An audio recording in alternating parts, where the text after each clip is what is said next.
उत्तर प्रदेश क्षेत्रीय प्रशिक्षण प्रचार विभाग का चल रहा है। इसके चतुर्थ सत्र में आप सब पुनः एकत्रित हुए हैं। विषय है सोशल मीडिया का सकारात्मक उपयोग। दो वरिष्ठ जन हमारे बीच में हैं, श्री प्रणय विक्रम सिंह जी। सोशल मीडिया पे इनका बहुत बड़ा काम है और ये संघ की प्रचार पत्र जो विचार पत्रिका है अवध प्रहरी अवध प्रांत की उसके कार्यकारी संपादक भी हैं और वर्तमान समय में मुख्यमंत्री जी के सोशल मीडिया का प्रचार कार्य देखते हैं। हमारे दूसरे साथी भाई आत्म प्रकाश मिश्र जी हैं, कार्यक्रम अधिकारी हैं दूरदर्शन लखनऊ में, ये आए हैं। आप लोगों से अनुरोध है कि आएँ, मंच पे अपना स्थान ग्रहण करें।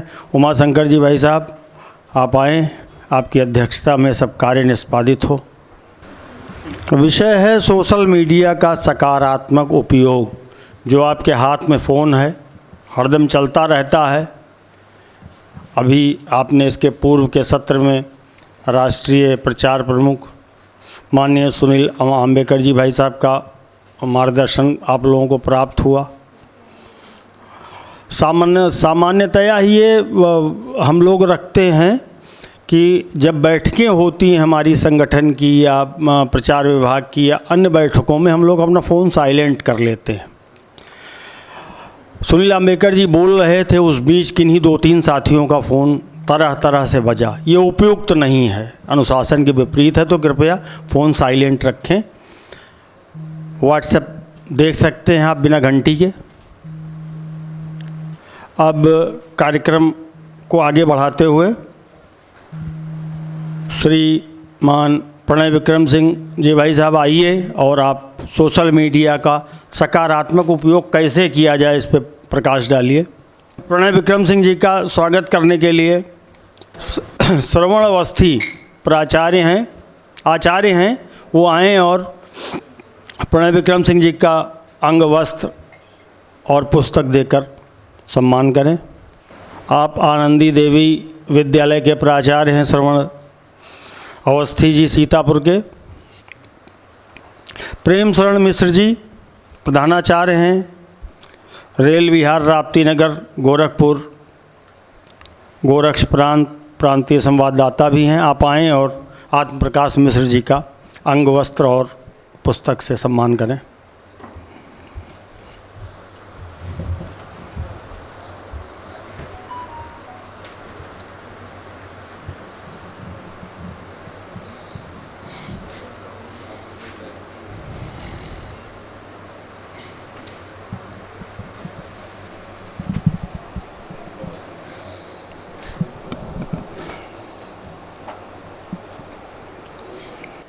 चर्चा के क्रम में भाई श्रीमान प्रणय विक्रम सिंह जी से अनुरोध है कि वो हमें और सोशल मीडिया के सकारात्मक उपयोग पर अपने मार्गदर्शन से हमारे आचार्यों को, आचार्य बंधुओं को अभिसिंचित करें।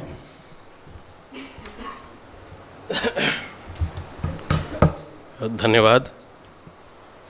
श्री आत्म प्रकाश मिश्र जी भाई साहब, श्री उमा शंकर जी भाई साहब, श्री भास्कर दुबे जी और इस सभागार में उपस्थित सभी विभूतियों को मेरा प्रणाम है। हम लोगों को बात करनी है कि सोशल मीडिया के सकारात्मक उपयोग। अब आज की सूचना क्रांति के दौर में शायद ही कोई ऐसा व्यक्ति हो जो सोशल मीडिया से अपरिचित हो। मुझे नहीं लगता है कि इस प्रांगण में, इस सभागार में जितने लोग बैठे हुए हैं उनके मोबाइल में व्हाट्सएप, फेसबुक, ट्विटर डाउनलोड नहीं होगा या उसका प्रयोग नहीं कर रहे होंगे। गुड मॉर्निंग का मैसेज, रात्र में शुभ रात्रि का मैसेज, बीच बीच में कुछ वीडियोस, कुछ जोक्स, ये सब आप तक लगातार पहुंचते रहते होंगे और आप लगातार शेयर भी कर रहे होंगे। और शायद यही सोशल मीडिया का यही इतना ही उपयोग हम लोग सामान्यतः अपने जीवन में करते भी हैं और हम ये मान लेते हैं कि यही इसका इतना ही उपयोग होता भी है। लेकिन एक विचारणीय प्रश्न यहाँ पर यह आता है कि जब पारंपरिक मीडिया पहले से उपस्थित था मुख्य धारा का मीडिया पहले से उपस्थित था, तो फिर इस सोशल मीडिया को आने की आवश्यकता क्यों पड़ी? क्या जो पारंपरिक मीडिया था, जिसे हम प्रिंट मीडिया कहते हैं, जिसे हम इलेक्ट्रॉनिक मीडिया कहते हैं, क्या वो सोशल नहीं था? क्या वो अनसोशल था? तो इसके लिए हमें थोड़ा सोचना पड़ता है कि हमारी अपेक्षाएं क्या हैं। हमारी अपेक्षा है कि हम लोगों से मिलना चाहते हैं, जुड़ना चाहते हैं, जिन लोगों से हम नहीं मिल पा रहे थे उनसे त्वरित गति से बात करना चाहते हैं। तो सोशल मीडिया ने उन सभी अपेक्षाओं को पूरा किया है। यानी कि मन की गति से भी आप कुछ सोचते हैं, मन की गति से वह दूसरे व्यक्ति तक संप्रेषित हो जाता है। वो माध्यम है सोशल मीडिया। अब सोशल मीडिया के प्रादुर्भाव के पश्चात हम ये देख रहे होते हैं कि पूरी तरीके से विमर्श का वातावरण बदल चुका होता है। पहले हम टेलीविज़न को देखते थे, प्रिंट मीडिया में पढ़ते थे, पुस्तकें देखते थे और उन्हीं के आधार पर अपनी भावनाओं को, अपने विचारों को बना लिया करते थे। लेकिन जब से सोशल मीडिया का प्रादुर्भाव हुआ है, तब से विमर्श के स्तर बदल गए हैं। मुझे ज्ञात हुआ है कि इस प्रांगण में जितने भी लोग उपस्थित हैं उसमें अधिकांश लोग प्राचार्य हैं, अधिकांश लोग आचार्य हैं, कुछ प्राचार्य भी हैं, यानी लगभग लोग शैक्षिक जगत से जुड़े हुए हैं। तो मैं विषय पर लौटता हूं कि सोशल मीडिया के सकारात्मक उपयोग हम कैसे कर सकते हैं। तो मित्रों, बात यहाँ शुरू होती है कि ये जो वर्तमान दौर चल रहा है, ये सभ्यता के संघर्ष का दौर है, ये अस्मिता के संघर्ष का दौर है। तरह तरह के नैरेटिव खड़े किए जा रहे हैं हमें अपनी अस्मिता से अलग करने के लिए, हमें बताने के लिए कि आपका जो अतीत रहा है वो बिल्कुल अंधकार में रहा है। कुछ पाश्चात्य शक्तियाँ यहाँ पर आती हैं और हमें प्रकाश की ओर ले जाती हैं। और लगभग भारतीय लोग इस बात को मान भी बैठे थे। लेकिन जब से सोशल मीडिया का प्रादुर्भाव हुआ है, तब से इस पर एक घनघोर विमर्श प्रारंभ हो गया है। लेकिन यहाँ पर दो तीन बातें देखने वाली बातें हैं कि सोशल मीडिया, जो कि ज्ञान का एक अकूत भंडार है, जो कि मन की गति से आपके विचारों को, आपके जिसके पास आप भेजना चाहते हैं वहाँ तक उस चीज़ को भेज सकता है। आप ये मान लीजिए कि जितने भी सहमना लोग हैं जिनसे आप परिचित नहीं हैं, उनको भी आपसे जोड़ने का एक प्लेटफॉर्म पैदा करता है सोशल मीडिया। तो क्या हम उसका वो सदुपयोग कर पा रहे हैं अपने विमर्श को, अपने नैरेटिव को खड़ा करने के लिए? जो संघर्ष आज वर्तमान में चल रहा है, क्या हम उसके लिए मानसिक रूप से तैयार हो पाए हैं, या अभी तक भी हम लोग शुभरात्रि और गुड मॉर्निंग के मैसेज में ही पड़े हुए हैं? 2017 की बात है, जब उत्तर प्रदेश में भारतीय जनता पार्टी की सरकार बनी हुई थी। एक ट्रेंड चलना शुरू हुआ महायोगी मुख्यमंत्री हैशटैग के साथ में ट्विटर पर। तो मैं उसको बड़े गौर से देख रहा था कि ये हमारी विचारधारा के लोगों का ट्रेंड है, इसको नंबर 1 पर जाना चाहिए। और जब भी कोई ट्रेंड ट्विटर पर नंबर 1, नंबर 2, नंबर 3 ट्रेंड कर रहा होता है, तो अखिल भारतीय स्तर पर, वैश्विक स्तर पर उसको लोग संज्ञान में लेते हैं। संज्ञान लोग से मतलब कि वो लोग जो कि एक नीति निर्माता होते हैं, जो कि विचार का निर्माण कर रहे होते हैं वैश्विक पटल पर, वो लोग उसको ध्यान से देखते हैं। तो उसमें एक ट्वीट मैंने पढ़ा, डिब्बे में डिब्बा, डिब्बे में केक, योगी जी हमारे लाखों में एक, हैशटैग महायोगी मुख्यमंत्री। अब इससे बताइए, इससे कौन सा विचार संप्रेषित हो रहा है? इससे कौन सी भावनाएं हम वहाँ बता रहे हैं? और जो ट्रेंड हम लोग चला रहे हैं, उस ट्रेंड का क्या उद्देश्य इस ट्विटर के माध्यम से सफल हो पा रहा है? तो कहने का मतलब ये है कि हम जब तक अध्ययन नहीं कर रहे होते हैं, जब तक विषय पर हमारी विशेषज्ञता नहीं आ रही होती है, जब तक हमें जान नहीं पा रहे होते हैं कि जो हम करना चाहते हैं उसके तार्किक आधार क्या हैं, तब तक कोई भी सोशल मीडिया, किसी भी प्रकार के मीडिया हमें अपने लक्ष्यों के प्रति आगे नहीं बढ़ा पाता है। तो यदि हमें सोशल मीडिया के सकारात्मक उपयोग की तरफ आगे बढ़ना है, तो पहले ये है कि हम विषय को समझें और विषय की विशेषज्ञता की तरफ अपने आप को आगे बढ़ाएं। जैसे कि अब सदियों से तो नहीं कह सकते, लेकिन हाँ, दशकों से ये प्रश्न उठ रहा है कि भारतीय गणराज्य की या भारत के स्वाधीनता संग्राम में राष्ट्रीय स्वयंसेवक संघ का क्या योगदान है। कम्युनिस्टों से लेकर कांग्रेसियों तक लगभग सभी लोग ये आरोप लगाते रहे हैं कि आपका कोई योगदान नहीं रहा है। एक सवाल और भी आता है कि आपके कार्यालयों पर भारतीय ध्वज कभी फहराया क्यों नहीं जाता है, क्योंकि आप लोग तो राष्ट्र विरोधी हो। इसका भी एक तार्किक उत्तर है, लेकिन क्या हमें उत्तर मालूम है? क्या कभी हमने उस व्हाट्सएप का प्रयोग करते हुए, क्या उसका अध्ययन करते हुए उस क्लॉज को, उस कानून को उस पर डाल करके लोगों के बीच में भेजने की कोशिश की?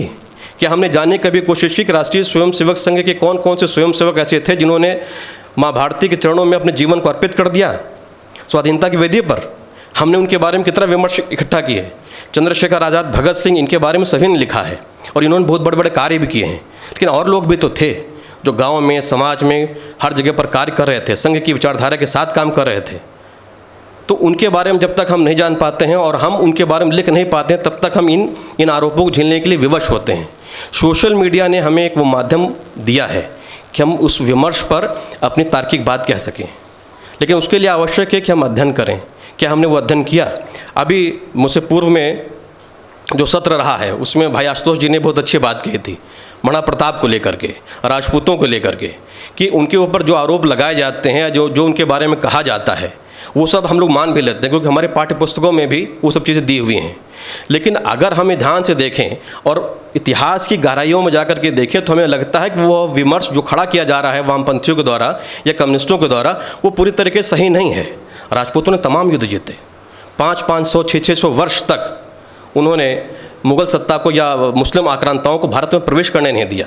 और जब मुग़ल यहाँ पर आते भी हैं और मनसबदारी व्यवस्था यहाँ पर शुरू होती है, तब छोटे से मेवाड़ में 20 साल तक छोटे से मेवाड़ ने अकबर को अपने तक सीमित रखा। अकबर बाद में कहता है कि यदि मैं मेवाड़ तक सीमित ना रहता तो इन 20 वर्षों में पूरे दक्षिण का फतेह कर लेता। क्या हमने कभी इस बात को जानने की कोशिश की? क्या हमने क्या अपने लोगों को उन तक इस बात तक पहुँचाने की कोशिश की? वजह यह है कि हमने अध्ययन ही नहीं किया। हम व्हाट्सएप यूनिवर्सिटी के जोक्स में पड़े रहे। अगर उसका सकारात्मक उपयोग करना है, आप सभी लोग शिक्षा से जुड़े हुए हैं, आप सभी लोग अपने विद्यालयों में हैं, आप अभिभावकों से मिलते भी होंगे, उनका व्हाट्सएप ग्रुप भी आपने बनाया होगा। क्या उनको आप ये बताने में सक्षम हो पा रहे हैं कि आपकी विद्यालय में जो गतिविधियाँ चल रही हैं वो कितनी लाभकारी हैं? क्या उनका फीडबैक आप तक पहुँच पाता है? जबकि सोशल मीडिया तो उस प्रकार का मीडिया है जिसने मीडिया जगत का लोकतांत्रिकरण किया, पूंजी के अभिजात्यपन से उसको मुक्त कराया। कोई भी व्यक्ति कहीं पर बैठा हुआ अपना वीडियो बना सकता है, बाग में बैठ करके, खेत में बैठ करके इंटरनेट के माध्यम से एक वीडियो बनाता है और वो भेज देता है। आप सबके पास वो वीडियो पहुंचता है, आप सब उसको और शेयर करते हैं। वही व्यक्ति जो आप अभी तक खेत में काम कर रहा था, वो विद्यार्थी जो अब तक अपने गांव में बैठा हुआ था, कल वो राष्ट्रीय खबर बन जाता है। कैसे? ये सोशल मीडिया की ताकत है कि वो एक अखबार जो 20 लोगों, 50 लोगों, 100 लोगों के बीच में पहुँचता है, और जब वो सोशल मीडिया पर आ जाता है तो कब वो 20,000 लोगों के बीच में पहुँच जाता है मालूम ही नहीं पड़ता। तो महत्वपूर्ण बिंदु यहाँ पर ये है कि सोशल मीडिया की इस ताकत को इकट्ठा करने के लिए हम आगे थोड़ा बढ़ते हैं, फेसबुक पर आते हैं। फेसबुक पर न जगह की कमी होती है, न विषय की कमी होती है। हम फेसबुक पेज बनाते हैं किसी विषय को लेकर के, उस पर एक आंदोलन खड़ा करने की कोशिश करते हैं, लेकिन वो आंदोलन तब सही आकार ले पाता है कि जब हम विषय की जानकारी अपने पाठकों तक, अपने सहमना लोगों तक सही ढंग से दे पाते हैं। जब हमारा अध्ययन ही नहीं होगा तो हम सही बात कैसे दे पाएंगे? जैसे कि हम ये बात कर लेते हैं कि वीर सावरकर बहुत वीर थे, लेकिन कम्युनिस्ट विचारक कहते हैं कि वो तो माफ़ी वीर थे। वो कहाँ के वीर थे? 2 बार उन्होंने माफ़ी मांगी। क्या हमारे पास इस बातों के उत्तर है? क्या माफ़ी मांगना बुरी बात होती है? तो शिवाजी महाराज ने भी मांगी थी, शिवाजी महाराज भी छुप करके निकल गए थे और फिर युद्ध उन्होंने किया था। तो माफ़ी मांगी भी गई तो क्यों मांगी गई, किस लिए मांगी गई, उसके बाद क्या काम किए गए? क्या इस प्रकार के किसी विमर्श को हम लोगों ने खड़ा करने की कभी कोशिश की, कभी कोई प्रयास किया? यदि जब हम इस तरीके से सोचना शुरू करते हैं, जब इस भाव से हम आगे बढ़ रहे होते हैं, तब उस पेज को बनाने का कोई मतलब होता है। और वही पेज जब आगे बढ़ता है तो उसमें 1 lakh follower, 2 lakh follower, 10 lakh follower, और फिर जब आप फॉलोवर आपके बढ़ना शुरू होते हैं तब आप देखेंगे कि तमाम सहमना लोग जिनके पेजेस बने होते हैं, जिसमें 20,000 फॉलोवर, 2 लाख फॉलोवर होते हैं, वो आपसे इंटरेक्ट करना शुरू करते हैं। आप सोशल मीडिया पर एक ताकत बन जाते हैं। जो वर्तमान समय में एक वैचारिक युद्ध चल रहा है, इस वैचारिक युद्ध में सोशल मीडिया पर आपकी शानदार उपस्थिति, सशक्त उपस्थिति अनिवार्य है। यदि आप सोशल मीडिया पर उपस्थित नहीं हैं तो यकीन मान लीजिए कि मैन टू मैन, यानी आदमी से आदमी की जो श्रृंखला है उसको प्रभावित करने की, वो बहुत धीमी है। तब तक आप युद्ध हार चुके होंगे, हल्दी घाटी पराजित हो चुकी होगी। यदि आज का युद्ध आपको जीतना है तो जो द्रुतगामी माध्यम है सोशल मीडिया, इस पर आपको तार्किक साधनों के साथ में, अध्ययन के साथ में आपको आगे आना होगा। थोड़ा और बात को विस्तार देते हैं कि इससे ट्रेंड होता है। ट्रेंड के लिए बहुत ज़रूरी हो, ट्रेंड में शामिल होना बहुत ज़रूरी है, क्योंकि ट्विटर लगभग सोशल मीडिया के जितने भी आयाम हैं, ट्विटर, फेसबुक, टेलीग्राम, इंस्टाग्राम, उसमें ट्विटर जो है वो अभिजात्य वर्ग को बहुत प्रभावित करता है। हमारे प्रधानमंत्री जी भी उस पर हैं, अमेरिका के राष्ट्रपति भी उसी पर हैं, और विश्व के तमाम लोग उस पर हैं, बड़े बड़े लोग उस पर हैं। तो जो उस पर ट्रेंड चल रहा होता है, तो उसके जो उस पर ट्रेंड चल रहा होता है, और नंबर 1, नंबर 2, नंबर 3, नंबर 4 या 30 तक भी जो ट्रेंड आ रहे होते हैं, वो ध्यान आकर्षित करते हैं राष्ट्रीय मीडिया का ध्यान, वो ध्यान आकर्षित करते हैं वैश्विक मीडिया का ध्यान अपनी तरफ। तो वहाँ पर ट्रेंड में शामिल होना आप लोगों को आवश्यक इसलिए हो जाता है ताकि आपके विषय को अंतर्राष्ट्रीय मीडिया समझ सके, हैशटैग होता है, हैशटैग डालने के बाद में जो भी विषय होता है उसका ट्रेंड का नाम निर्धारित कर दिया जाता है। जैसे मान लीजिए कि महान सनातन संस्कृत हैशटैग है। अब महान सनातन संस्कृत हैशटैग को नंबर 1 तक ले जाने के लिए आवश्यक है कि आप सभी लोग उस ट्विटर पर उसको ट्वीट करें उस हैशटैग के साथ में। इसमें 2 बातें होती हैं, एक तो वो ऊपर जाता है तो आपकी विचारधारा का प्रभाव ऊपर बढ़ता है, दूसरी तरीके से इसी के माध्यम से उस विषय पर आप अपनी भावनाओं को भी आगे बढ़ाते हैं। लोग समझ पाते हैं कि सनातन संस्कृति है क्या। मान लीजिए राम मंदिर है, राम को लेकर के तमाम सारे प्रश्न खड़े किए गए वामपंथियों के द्वारा। राम मंदिर का निर्माण भी हो रहा है, वनवासियों का राम हैशटैग वनवासियों का राम आपने शुरू किया। अब राम ने वनवासियों के लिए क्या क्या किया, रामचरितमानस में वनवासियों के लिए क्या क्या कहा गया, किस प्रकार वनवासियों को राम ने जोड़ा अपने साथ में, किस प्रकार राष्ट्रीय एकता के प्रतीक बन गए राम, और किन किन वनवासी लोगों को राम ने मुख्य धारा में लाने का प्रयास किया। जब इन सब बातों को आप ट्विटर पर हैशटैग के साथ डालते हैं तब एक विमर्श खड़ा होता है और वो विमर्श राष्ट्रीय विमर्श बनता है, चर्चा का विषय बनता है, मानस के परिवर्तन का कारण बन रहा होता है। तो लेकिन इन सब के पीछे कहीं ना कहीं पर अध्ययन की महत्वपूर्ण भूमिका होती है। आप चूँकि अध्यापन कार्यों से जुड़े हुए हैं, आपकी जिम्मेदारी बनती है कि इस विमर्श को खड़ा करने के लिए लोगों को खड़ा करें। आपके छात्र ही, आपके विद्यार्थी उसमें खड़े होंगे, लेकिन जब उनको आप प्रेरित करेंगे तभी वो लोग खड़े हो पाएंगे। मुझे लग रहा है कि मैंने अपनी बात लगभग कह दी है और आप लोगों तक मैं अपनी भावनाओं को पहुँचाने में सफल भी रहा हूँ। अगले वक्ता की बारी है। मैं आपको बहुत बहुत धन्यवाद देता हूँ कि आपने धैर्यपूर्वक मुझे सुना। धन्यवाद।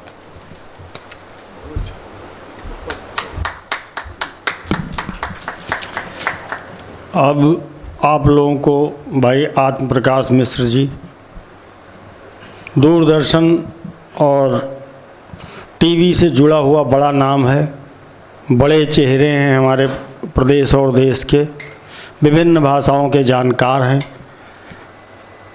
अब उनसे मैं आग्रह करूंगा कि आएँ और आप सबका मार्गदर्शन करें। मंचासीन उद्भट वक्ता मेरे पूर्व वक्ता प्रणय विक्रम जी, उमाशंकर जी, भास्कर जी और यहाँ उपस्थित आप सभी आचार्यगण, प्राचार्यगण, मैं अपनी बात शुरू करूं उसके पहले जो हमारे पूर्व वक्ता थे उन्होंने सोशल मीडिया के विषय में जिस तार्किक रूप से सधी हुई भाषा के साथ, बेहतर संप्रेषणीयता के साथ अपनी बात बहुत कम समय में गागर में सागर भरा, उस अनुपात में आपने उनके लिए तालियां नहीं बजाईं। मैं आपसे अनुरोध करूंगा पहले आप उनके लिए तालियां बजाएं, फिर मैं अपनी बात शुरू करूं। बहुत शुक्रिया आपका। मित्रों, मेरे मित्र भास्कर जी ने मुझे जो पत्र भेजा था आज के कार्यक्रम के सिलसिले में, उसमें जिस विषय पर मुझे बोलना था उसमें विषय छपा हुआ था मीडिया की कार्यपद्धति। अभी विषय है सोशल मीडिया का प्रयोग। मैं स्वयं सोशल मीडिया का एक विद्यार्थी हूं और ये मेरे लिए बहुत ही आनंद का विषय है कि मैंने सोशल मीडिया के बारे में प्रणय जी के से जो बातें उन्होंने की उससे बहुत कुछ जानकारी मुझे हासिल हुई। बहरहाल मैंने जो कुछ वर्ष गुजारे हैं दूरदर्शन में या आकाशवाणी में, मैं बहुत संक्षेप में आपसे अपनी बातों को शेयर करूंगा। बीच बीच में सोशल मीडिया भी आएगा, इलेक्ट्रॉनिक मीडिया भी आएगा, हमारी सनातन परंपरा भी आएगी और संक्षेप में अपनी बात करके वाणी को विराम दूंगा।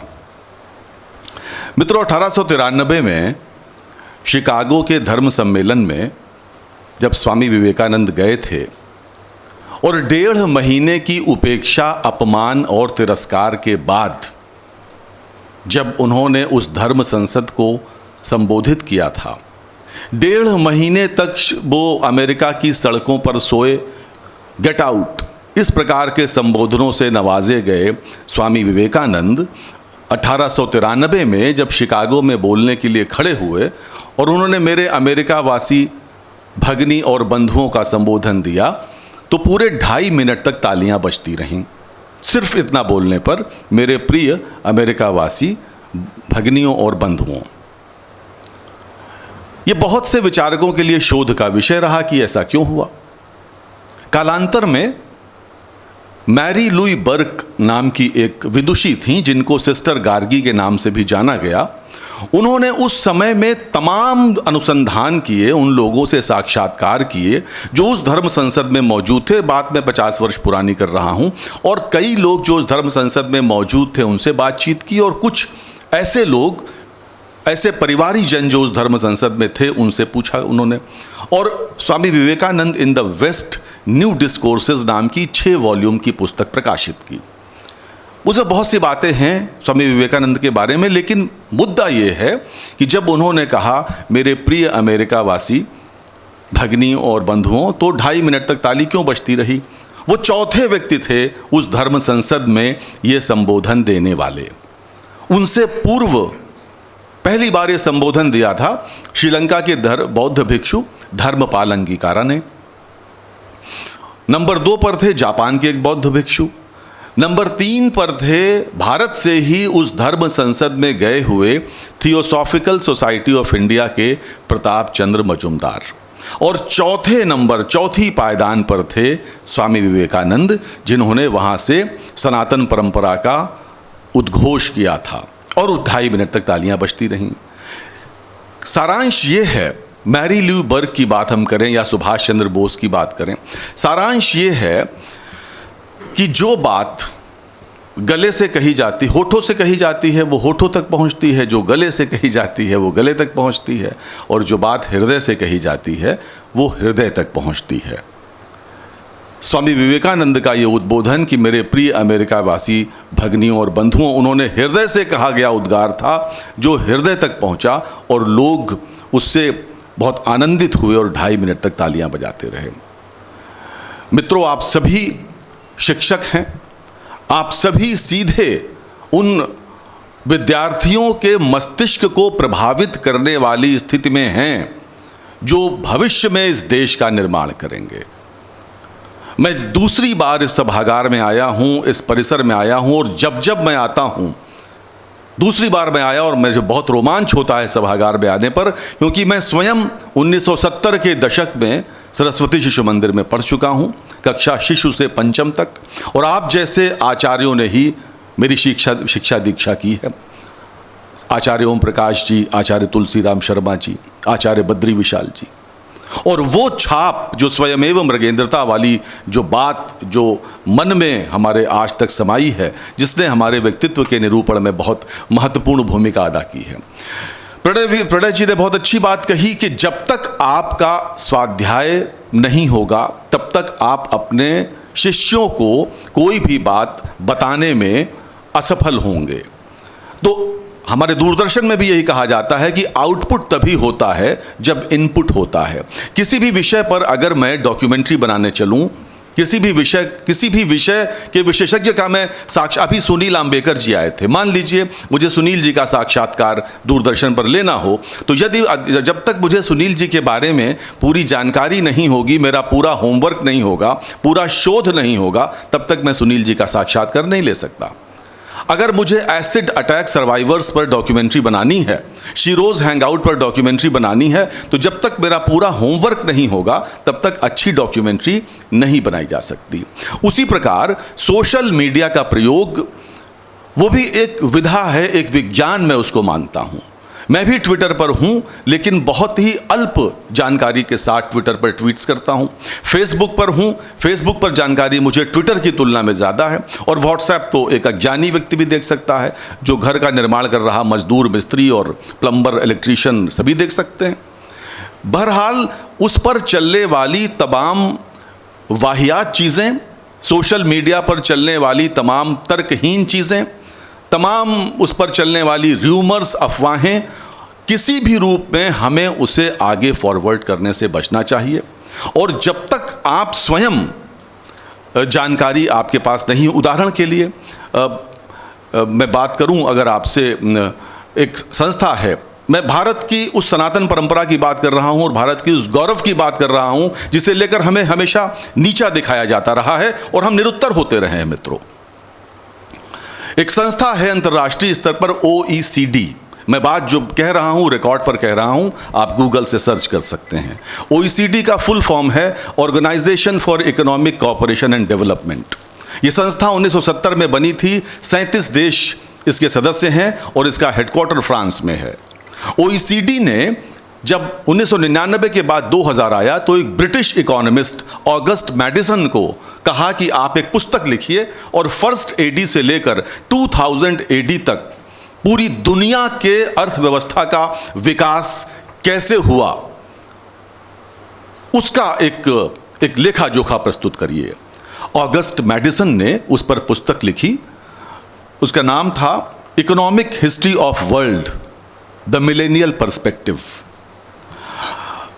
आपको जानकर ताज्जुब होगा, ऑगस्ट मैडिसन जो एक ब्रिटिश अर्थशास्त्री थे, वो अपनी पुस्तक economic history of world the millennial perspective में लिखते हैं कि फर्स्ट एडी से लेकर 1500 एडी तक, माइंड इट, फर्स्ट एडी से लेकर 1500 एडी तक पूरी दुनिया के व्यापार की जीडीपी में भारत का योगदान 60% था, 60।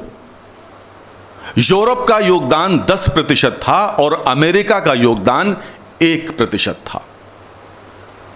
और वही पश्चिम हमें बताता है कि 1498 में वास्को डी गामा ने हमको खोजा, गोया कि उसके पहले हम कहीं छुपे हुए थे, हम गुमे हुए थे, हम वन के अंदर रहते थे, कहीं किसी की निगाह हम पर नहीं गई थी।